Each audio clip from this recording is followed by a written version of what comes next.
Et une autre reine maintenant, elle est considérée comme l'une des femmes les plus élégantes du XXe siècle.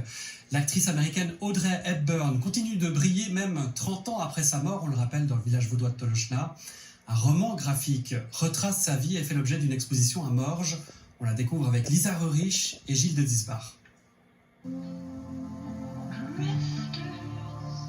Une scène à jamais gravée dans l'histoire du cinéma. Audrey Hepburn chante Moon River dans Diamant sur canapé en 1961. Et aujourd'hui, dans ce roman graphique, la biographie d'une icône. Elle est devenue iconique déjà avec son premier film qui s'appelle Vacances romaines.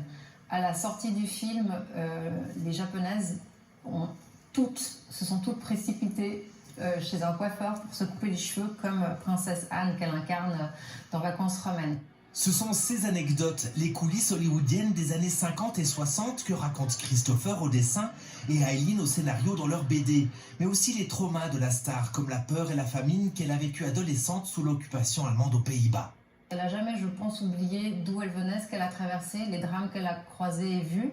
Et ça lui a permis d'acquérir une certaine force, une certaine volonté, notamment aussi parce qu'elle a voulu se lancer dans la danse, donc dans le ballet classique. Son rêve absolu. Mais c'est le cinéma qui fera sa réputation, et la mode, bien sûr. Son amitié profonde avec Hubert de Givenchy qui la sublimait.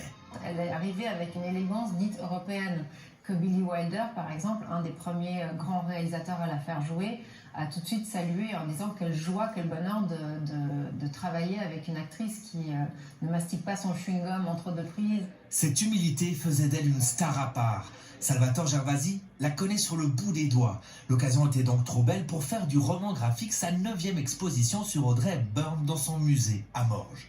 C'est presque devenu ma maîtresse, comme diraient ma femme et mes enfants. Dans la salle où on se trouve, la première planche à gauche, elle fait un ange dans la neige. Et puis la dernière à la sortie, c'est Audrey Hepburn en ange dans Always.